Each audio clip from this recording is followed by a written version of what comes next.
Hello and welcome to talent e learning. Talent e learning के online platform पे आपका हार्दिक स्वागत है। आज के इस वीडियो लेक्चर में हम ईवीएस में पॉल्यूशन से रिलेटेड बहुत सारे एमसीक्यू करने वाले हैं, जो कि बहुत ही इम्पोर्टेंट है आने वाले इम्पोर्टेंट एग्जाम के लिए। इसलिए आप इस वीडियो को बहुत ध्यान से देखेंगे। इसमें से कई क्वेश्चन डायरेक्टली आपको देखने को मिलेंगे। ठीक है, तो चलिए शुरू करते हैं। पहला क्वेश्चन आपके सामने है। पहला क्वेश्चन है the human made pollutants called. इंसान के द्वारा पॉल्यूशन जो किया जाता है उसको क्या बोला जाता है? ठीक है, तो उसको क्या बोला जाता है? जेनोबायोटिक्स क्या बोला जाता है? एंटीबायोटिक्स, ह्यूमैनिलीज, एंथ्रोपोजेनिक।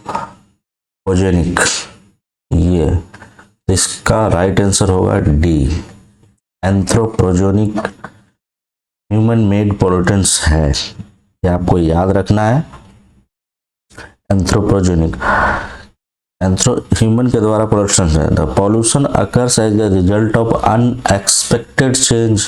आप पॉल्यूशन होता क्या, पहले ये देखो क्या होता है कि अनएक्सपेक्टेड चेंज होता है। अनएक्सपेक्टेड चेंज होता है किसमें भाई? Physical, chemical and biological characteristic of A soil.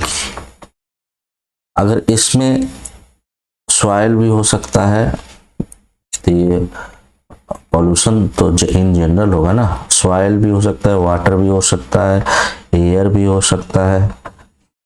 ये इसमें अगर अनएक्सपेक्टेड चेंज होता है, physical, chemical, biological characteristic of A soil, water and air, तब हम जाके बोलते हैं कि ये पॉल्यूशन हुआ।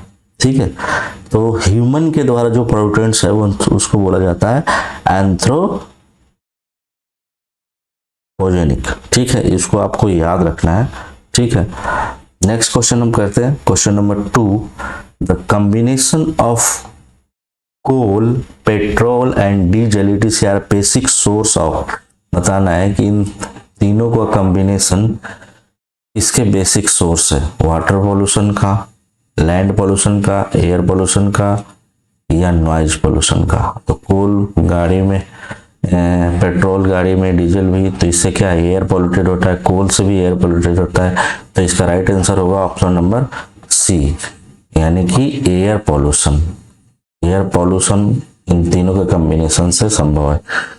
ठीक है, तो ये अच्छा क्वेश्चन था, क्वेश्चन नंबर 2 इसका राइट आंसर है। नेक्स्ट क्वेश्चन हम बोलते हैं question number 3, which of the following is biodegradable pollutants. Biodegradable pollutants इनमें से कौन सा है? Swag, asbestos, plastic, polythene. तो इसका राइट आंसर होगा ए, ये होगा स्वैग एक बायोडिग्रेडेबल पॉल्यूटेंट्स है। अच्छा, आप बताइए कि बायोडिग्रेडेबल पॉल्यूटेंट्स होता कौन सा है, क्या होता है? देखो, बायोडिग्रेडेबल होता है, बायोडिग्रेडेबल मतलब ये ब्रोकन डाउन हो जाता है, ब्रोकन छोटे छोटे टुकड़ों में टूट जाता है, ब्रोकन डाउन इनटू सिंपलर या smaller, simpler harmless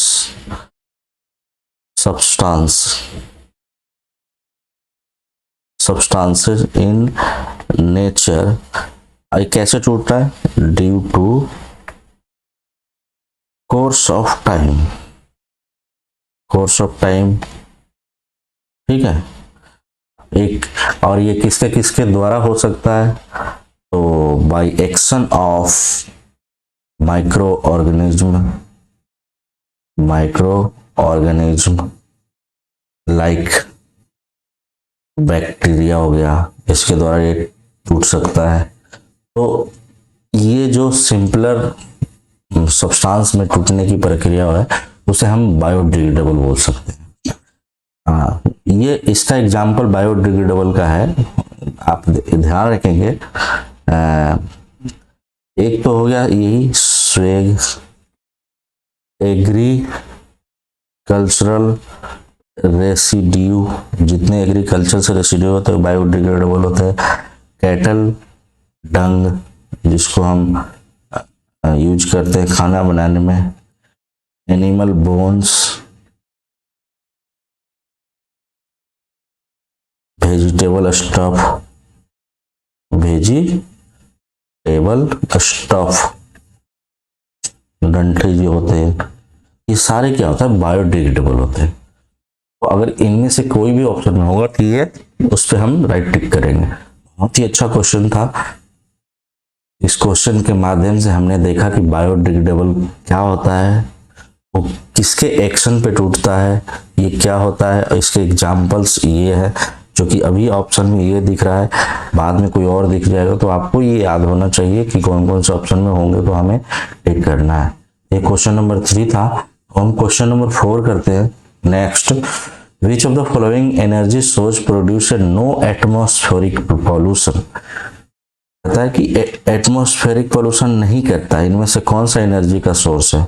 nuclear energy करता है जी, सोलर एनर्जी नहीं करता है। ठीक है, तो इसका राइट आंसर यही होगा।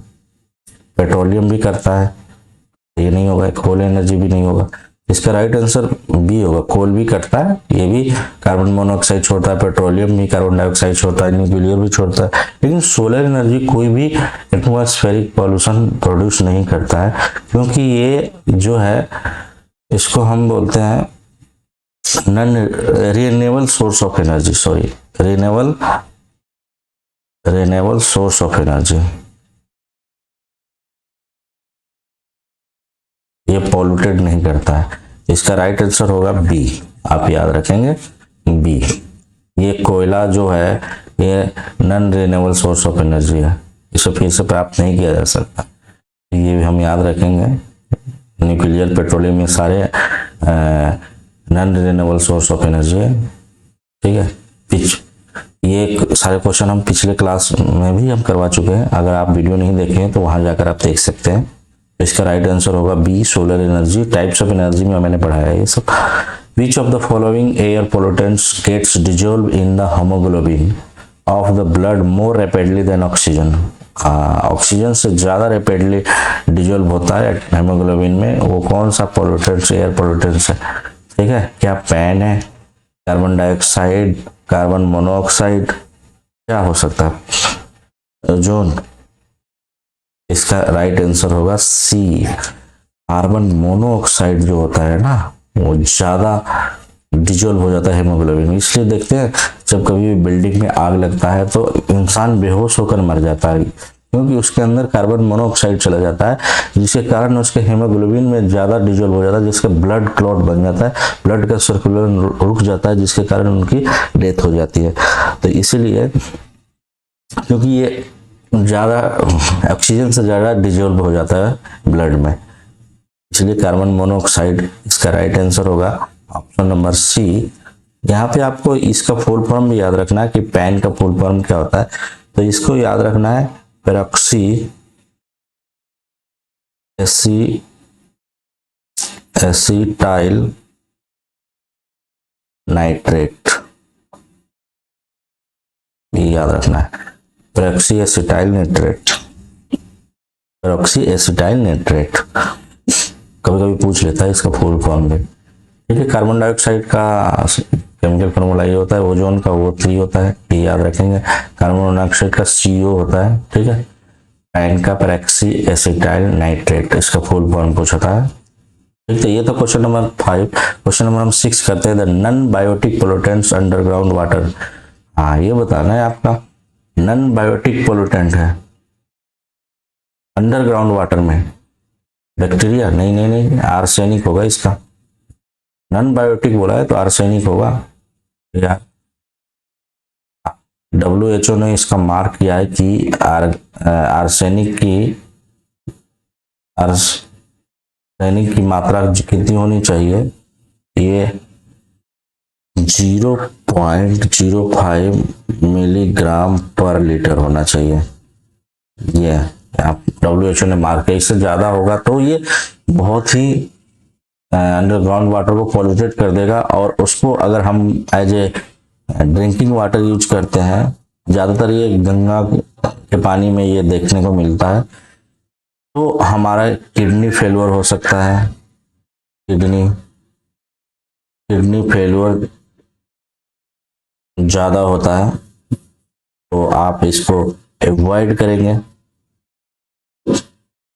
ठीक है, तो ये था क्वेश्चन नंबर 6। क्वेश्चन नंबर 7 हम करते हैं, the combination of petrol in automobiles pollutes the air by producing the following metal. बताइए, पेट्रोल में ऐसा कौन सा पदार्थ मिला हो रहा है जो कि एयर को पॉल्यूट करता है, वो निकलता है। बताइए, प्रोड्यूसिंग द फॉलोइंग मेटल। क्या मरकरी निकलता है? नहीं। कैडमियम नहीं। लेड निकलता है। ठीक है, पीबी इसका लेड का सूत्र होता है। ठीक है, इसका राइट आंसर सी होगा, लेड। लेड जो कि बहुत ही खतरनाक है, अगर इसको आप कंज्यूम करते हैं, अगर डेली कंज्यूम कर लेंगे तो आपको बहुत सारे खतरनाक बीमारी हो सकता है। इसमें भी किडनी फेलियर का डर है। ठीक है, तो इसे आप कंज्यूम ना करें तो ठीक है।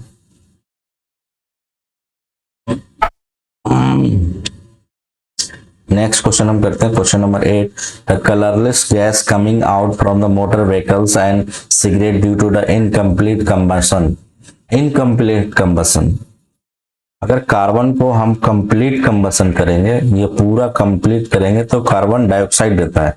अगर कार्बन को हम ये ऑक्सीजन लिमिटेड मात्रा में दे देंगे तो ये कार्बन मोनोऑक्साइड बनता है, जो कि एक कलरलेस गैस है और बहुत ही खतरनाक है, और एयर पोल्यूटेंट भी है ये। इसमें इसका राइट आंसर होगा कार्बन मोनोऑक्साइड। जहां पर होगा C option is the right answer. Carbon monoxide is the colorless gas which is coming out from the motor vehicle and cigarette due to incomplete combustion। ठीक है, हमने बता भी दिया यहाँ पे कि कंप्लीट कंबशन होने पे कार्बन डाइऑक्साइड बनता है, इनकम्प्लीट कंबशन होने पे कार्बन मोनोऑक्साइड बनता है। तो इस क्वेश्चन का राइट आंसर आपके सामने सी हो जाएगा। बहुत ही इंपॉर्टेंट क्वेश्चन है ये, केमिस्ट्री के दृष्टि से भी और ये पोल्यूशन में ईवीएस के दृष्टि से भी। तो चलिए ये इस क्वेश्चन को कर लिए। क्वेश्चन नंबर 9 देखते हैं हम, विच of the following is secondary pollutant. Secondary pollutant क्या होता है पहले ये जानते हैं। देखिए, एक तो पोल्यूटेंट होता है जो डायरेक्ट एयर में गया, कार्बन मोनोऑक्साइड हो गया, कार्बन डाइऑक्साइड, ये पोल्यूटेंट है। और ये अगर किसी प्राइमरी पोल्यूटेंट से रिएक्शन करके अगर अलग तरह का एक पोल्यूटेंट बनाता है तो वो सेकेंडरी पोल्यूटेंट कहलाता है। यानी कि प्राइमरी आपस में मिलकर या किसी पदार्थ से मिलकर अगर वो पोल्यूटेंट बना रहे हैं तो सेकेंडरी पोल्यूटेंट करते हैं। तो यहाँ पे उसकी एग्जांपल है हमारे पास, smog is the right answer for this question. Option number A, smog secondary pollutant है। कार्बन मोनोऑक्साइड ये प्राइमरी है, कार्बन मोनोऑक्साइड, कार्बन डाइऑक्साइड भी प्राइमरी, फ्लाई एश भी प्राइमरी है, ये सब प्राइमरी है। ठीक है, ये सेकेंडरी पोल्यूटेंट है। तो आपको याद रखना है smog is the right answer for this question. Question number 10 करते हैं, acid rain is caused by the pollution of the environment bye. Acid rain कैसे होता है? एनवायरमेंट में एसिड रेन क्यों आता है? एसिड रेन, वो बारिश एसिडिक हो जाए, किसके कारण होता है? हाँ भाई, एनवायरमेंट कार्बन डाइऑक्साइड, नाइट्रोजन नहीं, कार्बन मोनोऑक्साइड, कार्बन डाइऑक्साइड नहीं, ओजोन, कार्बन डाइऑक्साइड नहीं, nitrous oxide and sulphur oxide. इससे क्या बनता है? नाइट्रिक एसिड बनता है। ठीक है, वाटर से मिलकर, और इससे मिलता है सल्फ्यूरिक एसिड। सल्फ्यूरिक एसिड बनता है। तो ये दोनों बहुत ही खतरनाक एसिड है। अगर डायरेक्टली ह्यूमन बींग्स के बॉडी पे पड़ता है तो स्किन कैंसर जैसे बीमारी जन्म लेता है। ठीक है, तो आपको अवॉइड करना है एसिड रेन से। ठीक है, फर्स्ट बारिश में आपको बाहर नहीं निकलना है। अगर पहली बार बारिश हो रहा है वो कुछ एक आधे घंटे होने के बाद आपको निकलेंगे तो वो एसिड रेन खत्म हो जाता है, क्योंकि ये एटमॉस्फेयर में तैरते रहता है। तो पहली बारिश में ही एसिड रेन की होने की संभावना ज़्यादा रहती है। तो ये था नाइट्रस ऑक्साइड। इससे बिल्डिंग पे भी फर्क पड़ता है। ताजमहल एसिड रेन के कारण ही व्हाइट से पीला पड़ गया है, ये भी आपको याद रखना है। तो क्वेश्चन नंबर 10 बहुत ही इंपॉर्टेंट है। ठीक है, नेक्स्ट क्वेश्चन हम करते हैं क्वेश्चन नंबर 11। ये पूछ रहा है कि ग्रीन मफलर किससे रिलेटेड है, बताइए जी। Soil pollution, air pollution, noise pollution, water pollution, इससे रिलेटेड है ग्रीन मफलर। आप बताइए फटाफट। इसका तो राइट आंसर आपको पता होना चाहिए। Green muffler is related to noise pollution. Noise pollution से रिलेटेड है ग्रीन मफलर। अगर आपको नॉइज पोल्यूशन को डेसिबल में हम नापते हैं, ठीक है, डीबी में। अगर ये हमें जितना हमें चाहिए उससे ज़्यादा हो जाता है तो वो नॉइज पोल्यूशन कहलाता है। जैसे ट्रक का साउंड जो होता है, ट्रक का साउंड ये होता है लगभग 80 to 85 dB। तो ये भी क्या कहता है, नॉइज पोल्यूशन करता है। क्यों? क्योंकि हमें बहुत ही लिमिटेड चाहिए। और सबसे ज़्यादा जो पोल्यूटेड होता है रॉकेट इंजन जो होता है, इसकी 180 dB साउंड की होती है। ठीक है, तो ये सबसे ज़्यादा नॉइज पोल्यूशन करता है। और जेट प्लेन हो गया 150 dB सॉरी, जेट प्लेन हो गया 150, इससे थोड़ा कम होता है। जेट रॉकेट इंजन का थोड़ा ज़्यादा रहता है। और नॉर्मल कन्वर्सेशन आप जो करते हैं, हम बात कर रहे हैं नॉर्मल कन्वर्सेशन का, नॉर्मल कन्वर्सेशन, तो इसमें क्या होता है, ये 60 dB होता है। ये थोड़ा पॉल्यूशन से कम है। रूम का नॉइज अगर बात किया जाए कि रूम का कितना नॉइज होता है, रूम नॉइज ये 40 dB होता है। ये भी आप याद रखेंगे, 40 dB होती है। अगर कोई फुसफुसा के बात कर रहा है तो वो 20 dB में होता है। और पत्ते हिल रहे हैं तो वो कितने होते हैं, वो भी 20 dB होते हैं।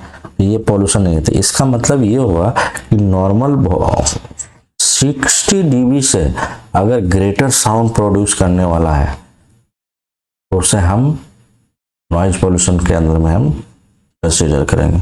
ये क्वेश्चन था बहुत ही अच्छा, ग्रीन मफलर रिलेटेड है नॉइज पोल्यूशन से, याद रखेंगे आप। अब हम क्वेश्चन नंबर 12 की तरफ चलते हैं। Bhopal gas tragedy happened on. अब ये डेट बताना है कि भोपाल गैस ट्रेजेडी जो भोपाल मध्य प्रदेश में हैपेंड हुआ था वो किस डेट में हुआ था। क्या दिसंबर 2 1982 को हुआ था? बिल्कुल नहीं। दिसंबर 3 1985। दिसंबर 3 तो सही है लेकिन 85 गलत है।